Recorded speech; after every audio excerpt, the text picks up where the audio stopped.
And welcome. So good morning. We are going to talk specifically about tools and virtual learning experiences that can support our social studies teachers and learners. I know that social studies is a term that encompasses so many different areas, so I attempted to put together a pretty comprehensive list of resources that would help you if you are a geography teacher, a history teacher, if you're an elementary social studies teacher, civics, just trying to get things that hopefully you can find one or two things to take with you today and utilize in your virtual learning spaces. Today we're going to talk about maps, Google Earth types of activities. I forgot my introduction slide, which is a first for me, but I am Lynn Hiltz. If you need me, my email is at the end of this deck, so you can reach out anytime, lynnhill@berksiu.org, and I'm from the BCIU Office of Professional Development, and we've been putting together these sessions to try our best to help you during this time and beyond. So in today's session, we're going to talk about some map tools, some earth tools. We're going to talk about video tools that you might be able to use with your students and in your class, and then a number of different resource collections from some pretty great organizations that are out there, and then a miscellaneous category and more. So let's start with maps, okay? And since I did give you the slide link, if you are someone who doesn't use maps or Earth in your sessions, you can feel free to browse around in the rest of the slides and click and view things. A lot of these I will attempt to demo on a very kind of surface level demonstration. Google Earth in particular is something that will push the boundaries of your internet connectivity if you are recording on Zoom and also running Google Earth. We have also experienced in the last couple of days audio getting cut out in Zoom. So if you notice that, please just flag me down in the chat.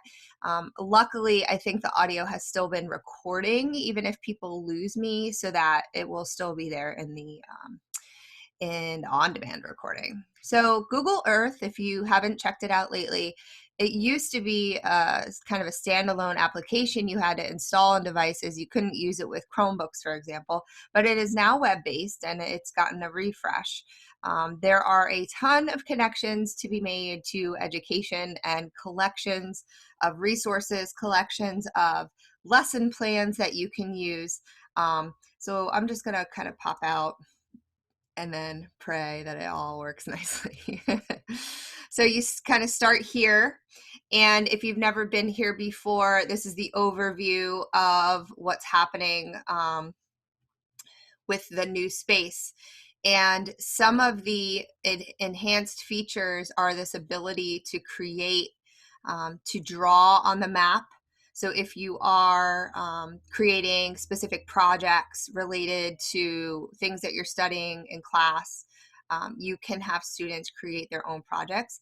Now, I do reference on that slide the last two learning sessions in the last 2 Fridays, and maybe you had the chance to tune in.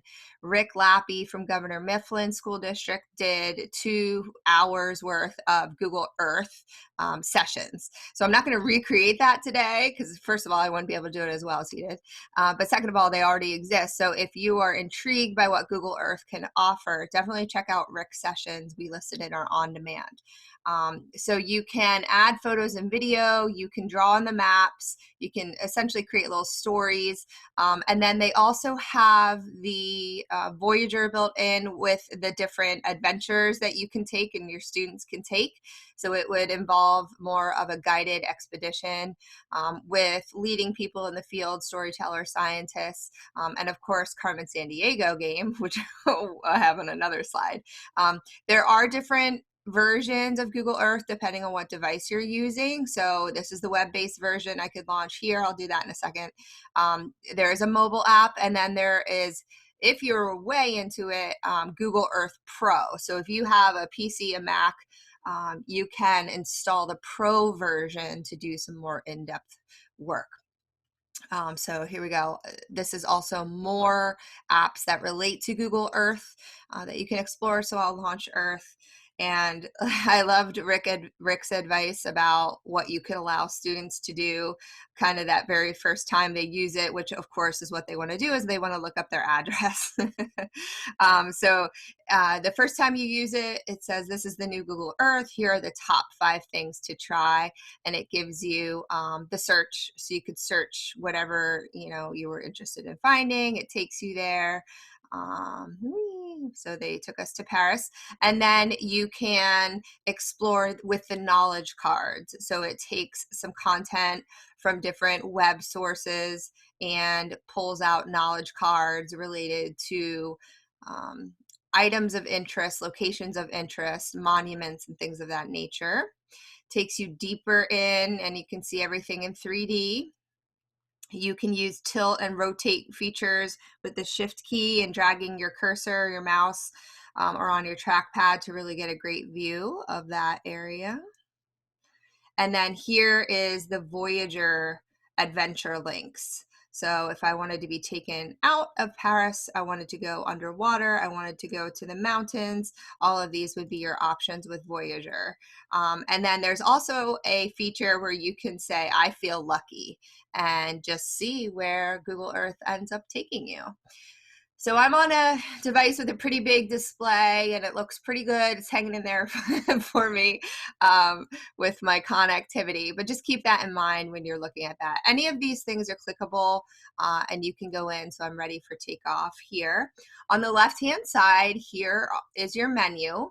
So you have search, Voyager, projects that you've saved, the different map style that you want to see. You can turn photos on or off, and photos are actually submitted by users. So just keep that in mind as you're going through that. But you can see populated around the world the types of photos that are submitted. So here's the Statue of Liberty.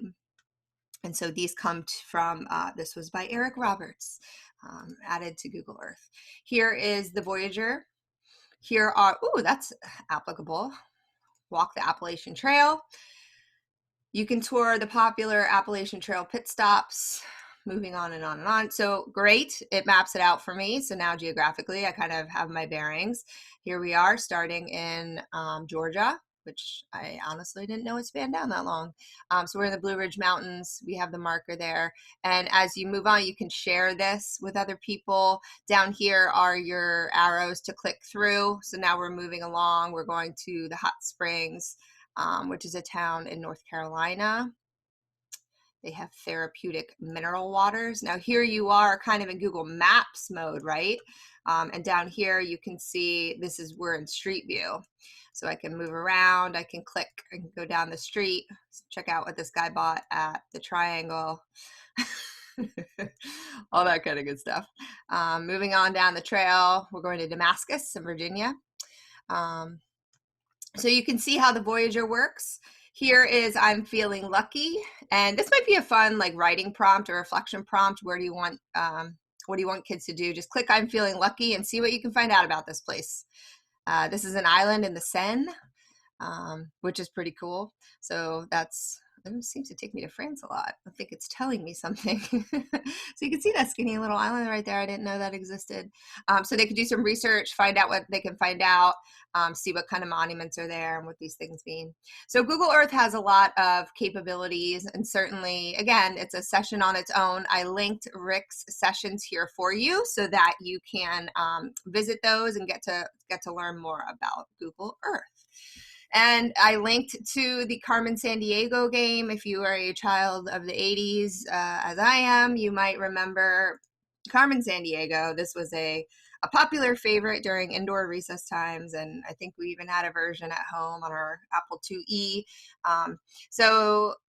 You have to find out, where she is and all that good stuff. Now, they did redo this. I don't know if you watch this TV show on Netflix, but it was very good.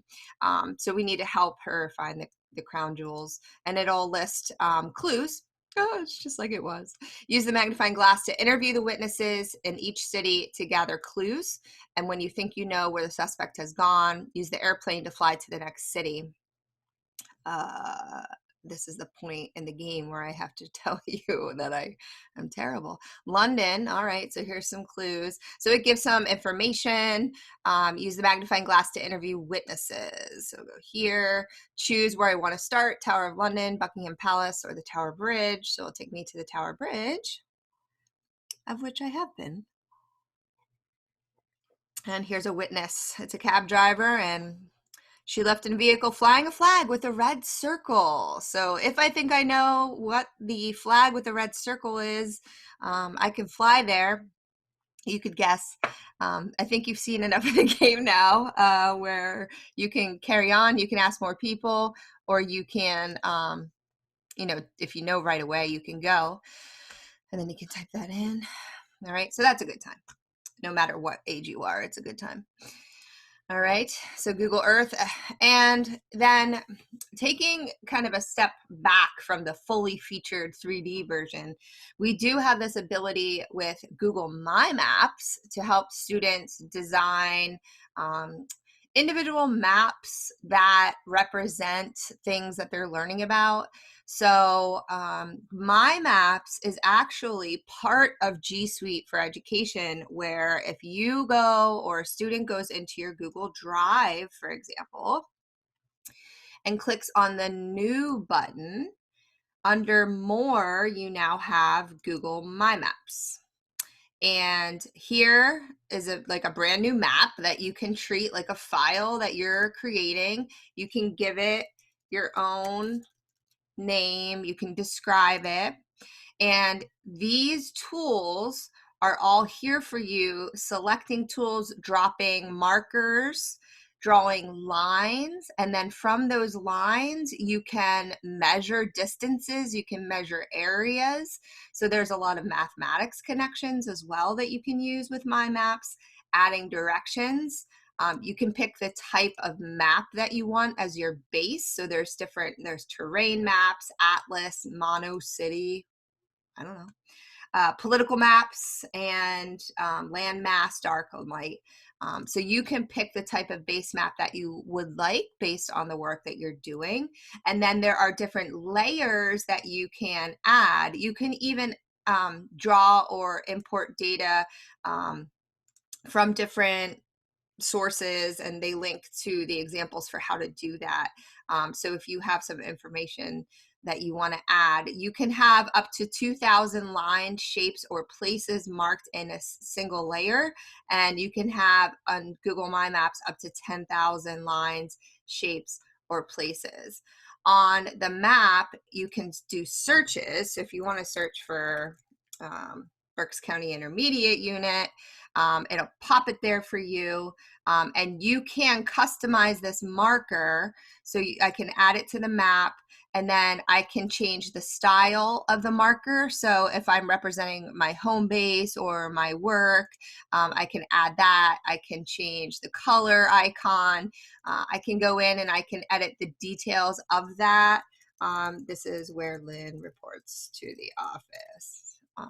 When the office is open, and then you can add images and videos to it. You can get directions and delete it from here. So now that has been added to my map. Let me get back here. Okay, so then for sharing purposes, you can open this up so that multiple students can edit it, or you can share it with individual students as a group if they're co-creating, or you can set it to view only privileges if you want students to go through that experience. So this is shareable just like a Google Doc or a Google Slide set. And there are a number of examples of how students have been using this with one another. So here are some examples. Students have used My Maps to map out cultural significance in ancient civilizations. They are using it to plot historical regions of the past, but then connect them to current day historical significance. So this has, examples, and it does say this isn't just for social studies. It'd be great to team up with your math department and work together a whole thing with the distances and the area. Let me see if there's some more ways. This is from Matt Miller. He's a great resource, always compiles some really great examples of use. So he said, I'll list 20 ways to engage students, drop pins anywhere, add pins from the search box, create map-based timelines, calculate rates of travel. Some English teachers are also teaming with social studies and doing connections where students are plotting out the settings of stories that they're reading. This is kind of a fun one. Map out where your students are going to college or have graduated from if you wanted to do a staff thing. Statistics, pin boards of where your class has Skyped. So if you do mystery Skype or something like that, that's a fun one. Locations of animal lives and maps of where authors you've studied are from. There are lots of different opportunities there. And it looks like people just love sharing their ideas. This is a whole lesson set on Google Maps, and it has, you know, introductions. You could even give it for your high school students. You could give them this as part of their virtual learning. They could work through the lessons and work through the activity questions. This was built for that purpose for students. So that is a great, I'm actually going to add that to the slides. I don't want to forget, so I'll put it down here. All right, so there's lots with maps. And then here is kind of the other option, Google Tour Builder and also Google Tour Creator. So they sound similar. Oh, I hope all these chats are not that my, oh, my thing came out, my audio. So Tour Builder has been around for a little while, but you can create tours of various locations using maps and or Earth, and you can add little stories to the stops on the map. So maybe it's a historical journey through time. Maybe it's a place where people traveled in your history. This is an example of Tour Builder. You can see the markers, and then you can see the introduction. It's like little mini slides on the left-hand side. And so the introduction is, this is all about fighting for Roberts Ridge. So it's time spent in the 75th Ranger Regiment. And so this is written from first person point of view from someone in the Rangers, which is awesome. So here is where he started his journey in 1999, becoming a Ranger at Fort Benning, Georgia. Wrote a little bit about it. You can either click through the side or you can click next. So you can add your own images to that, or you can find images that relate. And now we're doing Ranger training. And so here we are at Fort Bragg. Moving on, so you can see how the story comes to life with all of these, the map journey, and then also the stories and the images that go along with it. A new feature is that you can share and collaborate and create your stories in 3D, because the classic Tour Builder is the 2D maps. I've not actually done this part of it. I've not done the 3D part, so let's see what happens.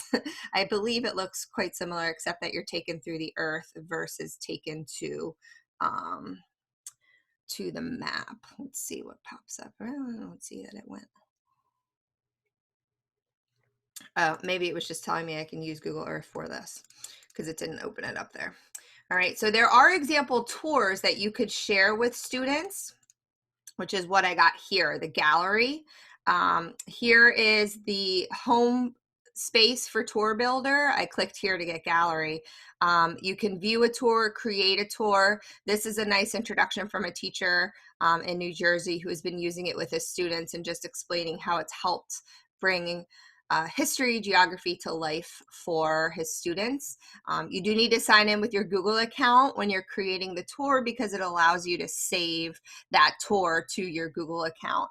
And I haven't done this yet, but so click a tour, click your name, and your tour is kept private, just like Google Docs, until you decide to share it. So students don't have to finish it all in one sitting. They can go back to it and work on that. Now, Tour Creator is very similar. However, and I can't show you this on this account, this has to be turned on for your school Google domain. So let me just get a new one. But this allows you to build 3D virtual tours that could eventually be used in Google Expeditions or other VR experience, like with Google Cardboard. So if you are looking for something for students to do during this time that might take up, a good deal of their thinking and their time, it might be cool for them to work on building a 3D tour that when we get back to face-to-face, if we have access to Google Cardboard or Expeditions, they could go on their tour. And you can see they're not just limited to geographic spaces. They're building things about, like timelines of the Earth with VR dinosaurs, AR dinosaurs. Let's just go to Australia. This is the template that I just chose so I could show you what it might look like. But again, there's a space for a title, there's space for images, there's space for writing, and then you can choose a category that your template is going to be from. And then these are the ones that are already built in the tour, but then you can see there's even narration that you can put in. Sydney and the Opera House. Sydney is Australia. So if you have used Google Expeditions, this end product can be used there and students can listen to the narration, but here we are, we're doing it outside of Expeditions, so it's still something that you can use without it. And then here are the different images. So this is a template that you can edit to be your own. And then here's how you add scenes. So you can either upload a map that you already have, or you can search for a place to add to your scene.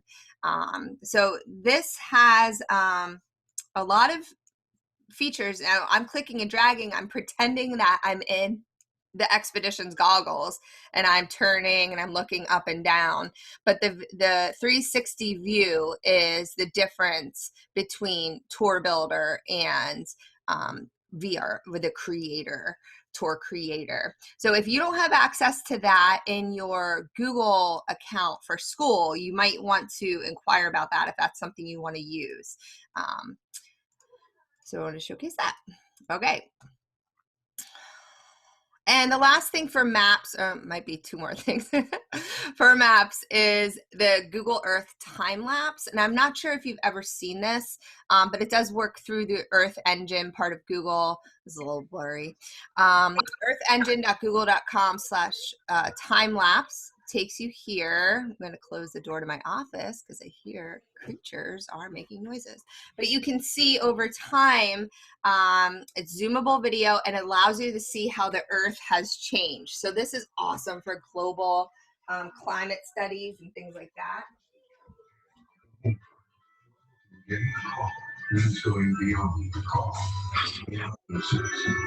So you're looking at, if you look at the bottom, you're seeing the years scroll by. So you're seeing year by year how that is changing, and you can click and you can see different time lapses from around the world. So if you wanted to see the Aral Sea drying out,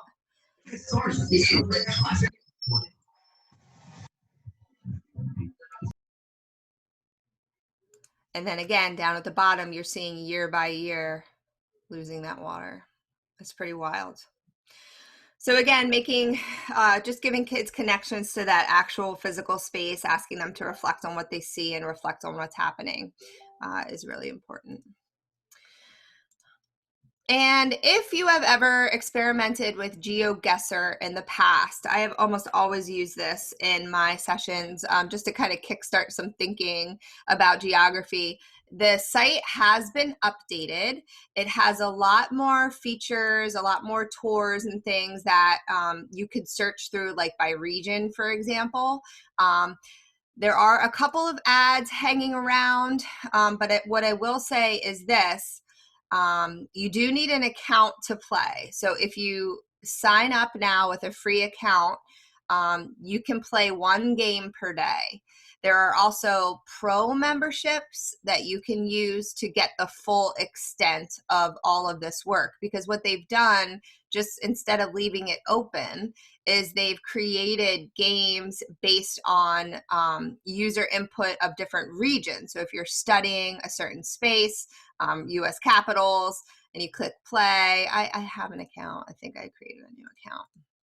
it'll tell you you can play one game a day for free. So let me see if we can find that game again. Las Vegas Strip. That might be a fun one right now. Here's famous places all over the world. Okay, I'm about to play one free game per day, and the pro account is $1.99 per month. So you can set up a challenge, you can do single player, and if you've never played GeoGuessr, the idea is that they provide you with a picture of a famous place all over the world. If you know it, put it in the chat. You can use the tools to circulate 360 and see what's going on. Does anyone know what this is? You can get closer and closer as you move on. So looking for an answer in the chat. But then what you have to do is you have to go, and this is great for context clues because you help kids look at the vegetation, at the road markings, at the types of cars and the types of signage that are there. So it does blur out things like license plates. I mean, I'm guessing this is in Europe. Does anybody why are you not answering in the chat? You're going to make me do this. Okay, so what you do then is you go to the map of the world.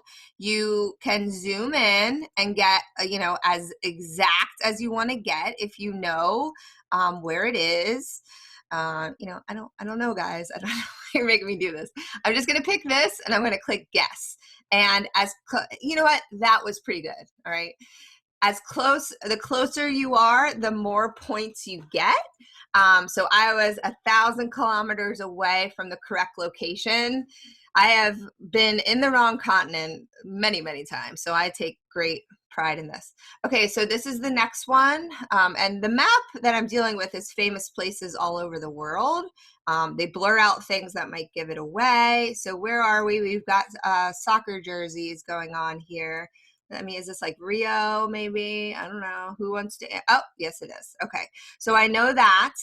So I can get to my map and I can zoom in here. That was not.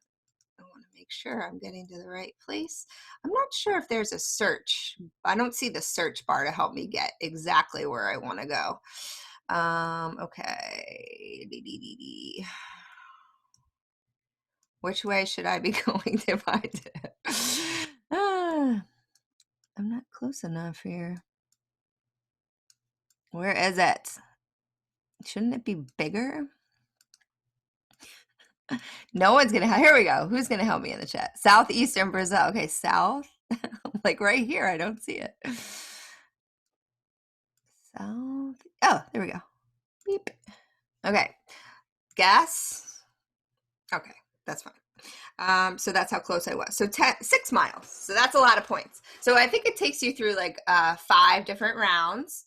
And then you can click through. So this is fun. This looks like Dublin. You think it is?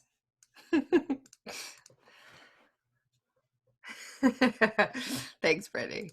So you get it. I mean, we could play this all day, but I'm not going to do that. All right, so that's GeoGuessr. It's a ton of fun. Spend the rest of your day doing that. All right, video tools. I'm going to play that after the session is over because I think I knew where that one was. I have 2 to mention to you. One is Edpuzzle, and I really enjoy Edpuzzle, and I did a whole session about it if you haven't used it before. But I know the power of using video to kind of get kids engaged with content. And Edpuzzle already has collections from National Geographic, Khan Academy, TED Talks. And instead of just giving kids the link to the video, what you can do is you can create, let's go to National Geographic. Let's pick oceans and climate change. You can take this video and you can edit it so that, first of all, you can only give kids the amount of time that they actually need to watch of the video. Sometimes we find a great video, but it's 17 minutes long, which is frankly just too long. So we might just cut it down to the most important parts. I can also add voiceover. So if there's a really important part of the video that I want to make sure that students are paying attention to, I could start recording and I could say, what does this make you think about from what we just read in the reading, or what does this do, blah, blah, blah. And then I could click there and it will save that part of the recording and do an audio voiceover in the video. And the third part that teachers really like is that you can add questions to the video. So you can add multiple choice questions, open-ended, or you can add written notes or audio notes.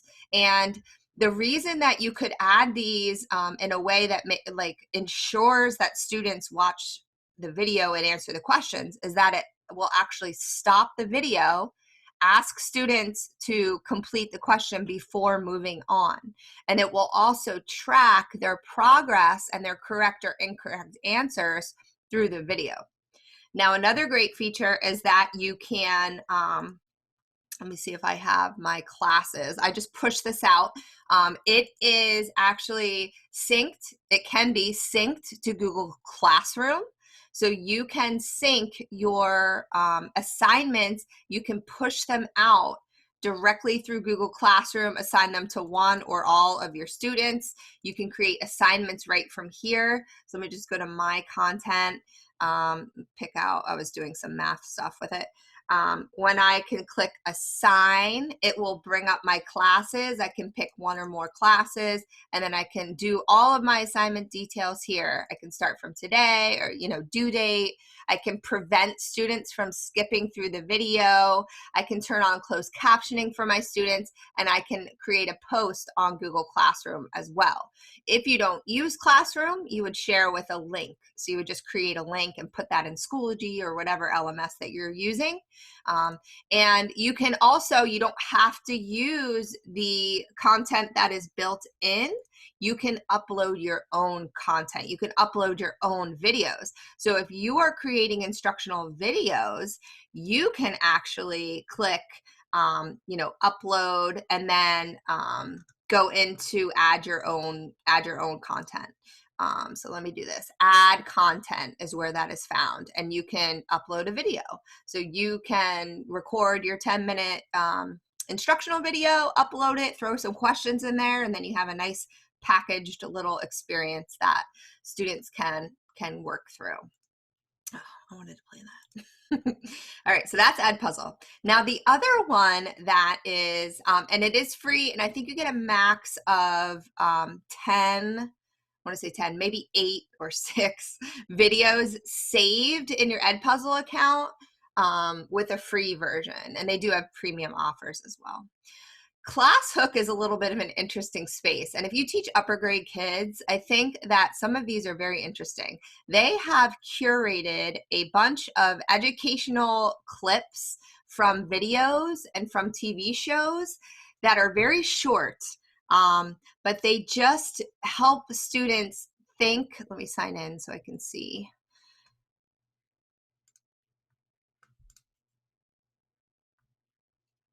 Okay, I already did this. Let me just go to a free one. I'm an educator. Oh, come on, man. Here we go. Let's go to this one. Freedom Writers. So this is from an actual movie that students may have seen. Here's one from Schindler's List. Here's one from Boy Meets World. It marks it middle school, high school. It tells you, the age level, appropriateness, the year, where it's come. Now, these are, a lot of them are coming from YouTube. It does have a profanity warning. So again, if you're high school, you know these things. Here's a boy in the striped pajamas. It gives you topics. If you're signed in, you can write a content or a comment. So this is about, the gas and the showers and all that kind of stuff. So you can search. So I had just done a search for social studies. Okay, so now I didn't find that. That's good. See if it lets me search. So here's government, who controls the past. So this is probably from 1984. Oh yeah, 1984, A King in New York. So there's cartoons, there's It's Always Sunny in Philadelphia, all of these kinds of things. So some of them are humorous, some of them are factual from all kinds of movies, and they give you the first couple just to look at. They want you to create an account to look through. They do have a premium version as well, but they have a lot for free. Like the things that you can get for premium are to filter by upgrade, to filter by standard, and to search within the video for something. But if you just have a free account, you can search by grade level, clip length, and any kind of series and use the topic for that. So those are things that you could use to kind of hook your kids into the ideas, try to make the content area interesting for them. So for resource collections, we'll look at a variety of spaces that have been building out just because of the wealth of digital information that's out there. One of those spaces, of course, is Google Arts and Culture. If you've not visited that, it certainly has a lot of museum collections. It has virtual tours of museums, but they also have a historical events section, explore historical figures, a places section. This is a great place for your students to kick off research. There is an app for mobile devices. If they, so what I would do is go to explore, and once you're in explore, this is where you get the main categories. So certainly wonderful for arts and art movements. But then here we start with the historical events, historical figures, and places. So if your students are studying a historic event and they're doing Watergate, you can click here. There's a short kind of brief introduction to what Watergate is. And now here are 1,000 items that this says organized by. So this is currently organized by popularity. You can also organize it by date and time, but these are real pictures of the time from the Watergate hearings. It's giving you, this is John Dean and his wife in the Watergate hearings. This is for personal non-commercial use, so you get the licensing here. It's from the Life photo collections. So just giving students input and just that vision of the time. And we try to explain it, and we watch All the President's Men and all that good stuff. But it's kind of great to see that actual historic documentation there. And some of these are just amazing. So here's the Warsaw Ghetto Uprising, and sometimes you'll find far fewer items for the events than others. It just depends on what's available in the collection. Some of them go deeper. They have stories. So related to the civil rights movement, there are museums and places who have been preserving historical documents and images that have donated their collections to this space. So here's from the High Museum of Art, photos from the civil rights movement. And it's taking you through a little story. So this is everything from Rosa Parks' arrest to the Freedom Rides. And it has a nice thing to read along with it as you're going through. And it gives you background. So this was published in Life magazine, showing students kind of unable to attend the carnival there, or children unable to attend based on segregation at the time. So this is pretty amazing. Same thing with the exploring the historical figures. If your students are doing research on a figure in history, they've organized it here. You can go in and see as much as they have on this person, and or you can include it in your own instructional materials, what you're asking students to go through, and just really, really cool. All right, so that is arts and culture. Don't miss it. We also have a great resource in the Stanford History Education Group. They offer, with registration, which is free, history lessons, instructional resources, and even assessments that are designed not really to quiz students on basic recall of facts, but more their understanding of historical thinking.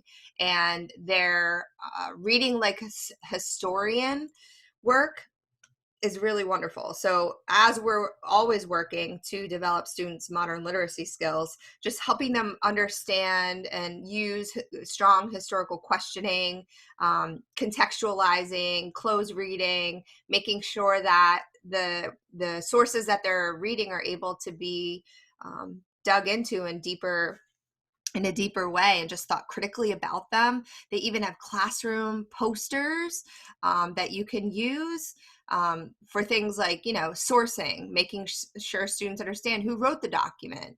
What is their perspective? Why was it written? Do you find it to be credible or not? So there's different posters there.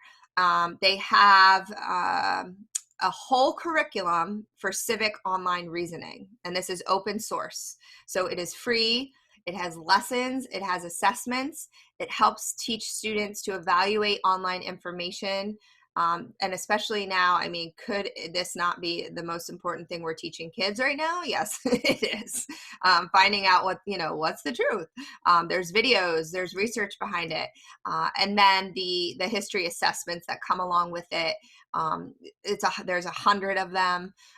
They try to help each student kind of, again, understand the historical thinking around it, not just be able to recite facts about it.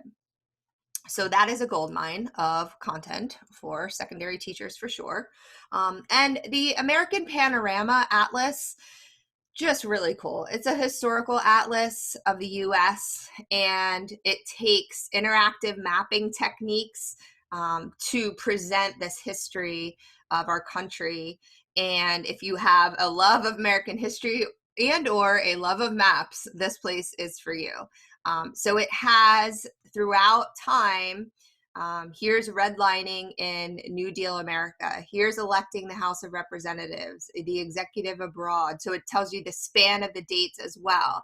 Family displacements through urban renewal. If you're doing any of this type of study with your students, there's the forced migration of enslaved people. When you explore the map, it takes you to an introduction that you can read and view, and then how to use this map. So it tells you, one, click on the map to access statistics. Markers connect to enslaved people's firsthand accounts of the slave trade. Use the timeline to set a different decade and change the landscape. And then the bubble plot explores population density and such. So this is what it looks like when it's here. So it's interactive. Here's where you can change the decades to look at it differently. This will change accordingly. Here's the data on this side, and then the narratives here. Wonderful, wonderful resource. Okay, so that is American Panorama. For the littles in elementary, I've often used this resource. Even for students who might need additional support in reading in your content area, Dogo News is a nice collection. It has ready-to-use closed reading assignments. It has quizzes featuring current events. These are both printable or accessible through the online version of the content. And it has compiled current events, science, social studies, world events, environment. So these are the categories. You are asked to, you can read anything in this space. It gives you standards connections, it gives you an interest level, and when you're going through, it has keywords highlighted as vocabulary that students may not know, so they can click to learn more about that. And then sometimes there's accompanying videos as well. This, unfortunately, is a premium feature, the listen feature. You can start a free trial and see if you would use it. I would advocate for this for my special education students, for EL, and there are free extensions you can use to have stories read aloud. But you can also share any of these through a variety of ways. If you want to assign it in Google Classroom, for example, you can click inside one. And on the left-hand side are your sharing options. share to Classroom, share to Microsoft Teams, email, print, get the embed code. You can even build a citation of the article, so that is nice, in a variety of formats. And then there are some comments here on the article. And now when I have used this with students, sometimes I have used let me see if I have one on here. I have a couple of extensions for cleaning up the space. So my extension that I use for that is called Outliner. So Outliner will take the article and it will remove all that extra stuff that you really don't need in your article. You just need the text and the supporting images. Oh, it looks so nice. So now using Outliner, I have this cleaner space.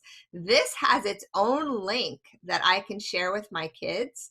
And there's an annotation space where I can annotate some content, or they can if I want them to. And then here's where I would use my Read Aloud extension. So my Read Aloud extension is called, wait for it, Read Aloud. And I would click that.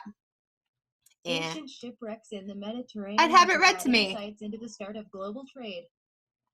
British archaeologists found a dozen ancient shipwrecks in the So I could follow along. It's even going to read the captions as well. Enigma recoveries. Historians have long Students can make the Mediterranean Sea, text bigger or smaller as well. Is home to numerous shipwrecks. Okay. So I like that combination. I like using Outline to clean it up, and I like using Read Aloud to read it. Or there's even another one. Let me see if I have it here.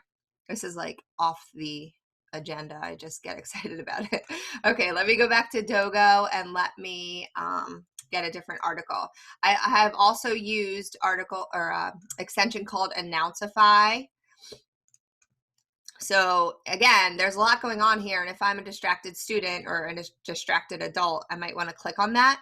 Announcify will take the article, it will clean up the space, and then it will start reading the content to me. This does take a couple of seconds because it's kind of scanning what's there and building this interactive space. And if there's a lot of graphics, like a video or you are now listening a to giant image, Boston Dynamics robot might take a while. Dog joins the fight against COVID-19 Kids news article. Now the novel coronavirus is. I've been messing around with that voice. He sounds quite robotic. You can make it sound much more natural. I was just playing with the settings. Now what you see with Announcify is that the article text is read paragraph by paragraph, and they blur out the parts that are not being read. So as it goes down, and I don't know if you can hear this. Now I'm sharing my computer sound. Can you hear it? In the U.S. alone, almost 5,500 nurses, doctors, and other healthcare professionals have been infected with. So that's Announcify. I will add those to the slide since I did include Read Aloud for you on the slide. But I'll include Outliner and Announcify just since I went off script there, because sometimes I do that. All right. Okay, so to wrap, there are a couple of things just to point out to find something that might speak to you or your students. One of those digital supporting resources that are really hot right now are Hyperdocs. And if you've not used Hyperdocs in your instruction or with student learning, they're digitally organized learning experiences. And the hope is that by designing them in this way, you can really maximize engagement, keep kids all in one place while they're exploring content and creating learning artifacts. Hyperdocs is a copyrighted thing that was created by Lisa Highfill, Sarah Landis, and someone else that I should know the name of, Kelly Hilton. They have an entire website filled with, first of all, they offer courses if you're totally into it and you want to learn more, but they also, under the Find menu, they give templates of Hyperdocs and samples. And teachers are very willing to share what they've created. There is a history and geography section. This is a shared Google Drive folder with tons of different Hyperdocs that teachers all over the world have contributed. What you'll see is most Hyperdocs have been built using slides or using docs. It just seems like a really natural way to organize them. So here are just the ones that have been submitted for history and geography. I'll click in here. Slides, if you've not fallen in love with Google Slides yet, is just a great way to organize a variety of content and media, audio, video. So the way that this starts is explore which revolutionary historical figure are you most like. Take this short quiz to find out. So anything the student needs is linked in the slide itself, and then the task, take note and blah, blah, blah, fill out this Google form with your responses. So the teacher's kind of packaging that. How much do you know about the Declaration of Independence? Check out this website and this one too. Here are some spaces where you are asked to go to a Padlet and write your responses. So this is like, I don't know, 10 different tasks for students. And instead of listing 10 different lines in Google Classroom now, you can submit this once, push it out once to students, and everything they need is in one place. And that's kind of why I love it. This is the collection of Hyperdocs. Here's another teacher sharing her ideas of ways of using it in social studies. And we did a whole on-demand section about Hyperdocs, so I listed the on-demand recording there for you. Here's some other examples. They span from, being appropriate for elementary students. This one is gorgeous. Jessica Carlton, if you teach Lewis and Clark Expedition, she pretty much has the whole thing here. What you're going to find is that these are view only. So if you wanted to use it, you would go to your file menu and then make a copy and choose what you wanted to copy. But these are all clickable links: watch, read, interact. She's organized, she's got maps. These are all clickable things here that the kids are touring. And then each slide has its own task for students to complete. So people have put a lot of time into these, and they're so kind to share them with us so that we can use them and edit them for our own needs.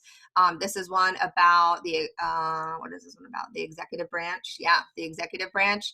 So again, this could all be mini assignments that you push out in classroom, or you could have one giant Hyperdoc where students just work through this on a day-to-day basis, and they have everything they need in one space, which I love. So those are Hyperdocs, and they really deserve their own they deserve their own presentation, which is why we did that. But totally check out those examples. This is even one that students can use to work through a current events topic, and it has instructions in the bubbles on the side, so students can read through that as they're working. And the other interactive activity are digital escape rooms, or also called Breakout EDU. And maybe you've used Breakout in your classroom before, either digitally or with the physical Breakout box, but teachers have been very clever in creating their own digital escape rooms centered around content that they're studying with students. And they've used things like Google Forms and Google Sites to host those experiences. One of those educators who's done a lot of this work, his name is Tom Mullaney. He's a Google educator. He has created a collection of breakout activities, and since he is a history teacher, or was, he has a number of them here that you can look through and use. The way that it works is that students are given some kind of story or some kind of task setting the stage for the activity. It says, however, what you need, you have to unlock this lockbox because your roommate locked your passport in there. And in order to do that, you have to solve the clues to unlock this word lock. Now, this is a Google form that has been used to set up wrong. So I got the wrong word, so it's still locked. I have to now use the rest of the site to try to figure out what's going on. So I'll click here. Here are some hints. Down here are some things that I need to go through and such. So he's got that all here. We did a whole session on breakouts digitally, And so again, I listed that for you, our on-demand recording. But digital escape rooms can be very fun. You just have to set the stage for what you want the activities to be. Let me go here. Here's one where, just like in an actual escape room, you're looking for clues all over the room. So here's a video to watch. This is actually an ed puzzle because you can see it stops with questions. Here is a thing link where certain parts of it are answered. And if students can answer correctly, they're going to get clues that will help them unlock the locks. Here's something that he embedded from maps that you can see and try to find what is he talking about. So he also tells you that nothing under here actually helps unlock the lock. So that's a very cursory introduction to what that can entail, but I promise if you watch the escape rooms on demand, you'll get some more ideas about that.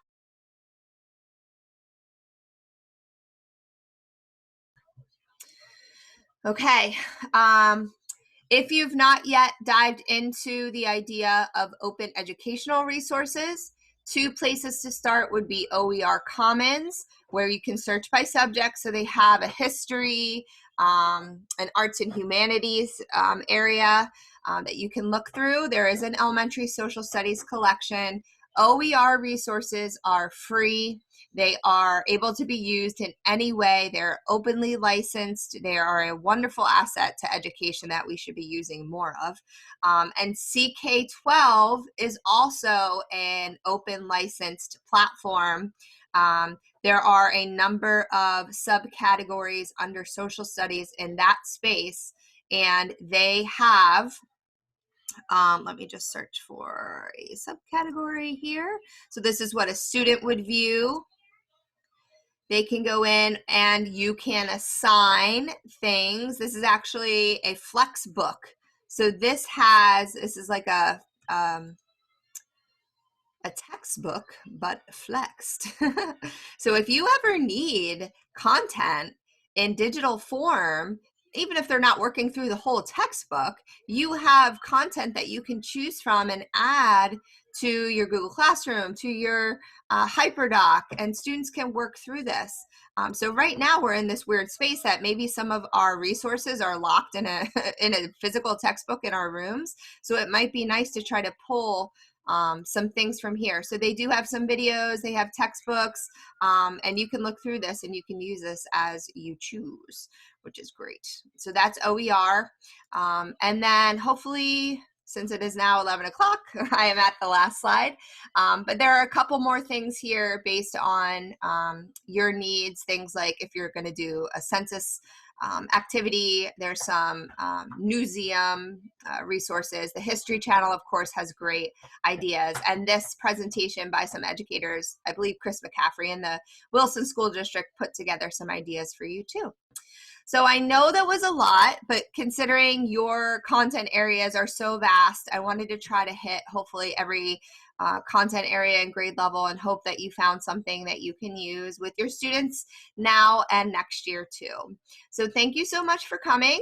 We want to make sure that you get your Act 48 credit for spending time with us. So please visit bit.ly/IU14 session feedback, and I'll put that in the chat as well. If anybody would like to grab the mic, you can feel free to ask any questions or see anything that you have. If you want me to demo anything or show you, I can certainly do that at this time. But otherwise, we really appreciate you coming to our sessions, and reach out if you have any questions and have fun playing with all this stuff. Lynn Hill at berksiu.org. So I'm going to stop the recording. Thanks again.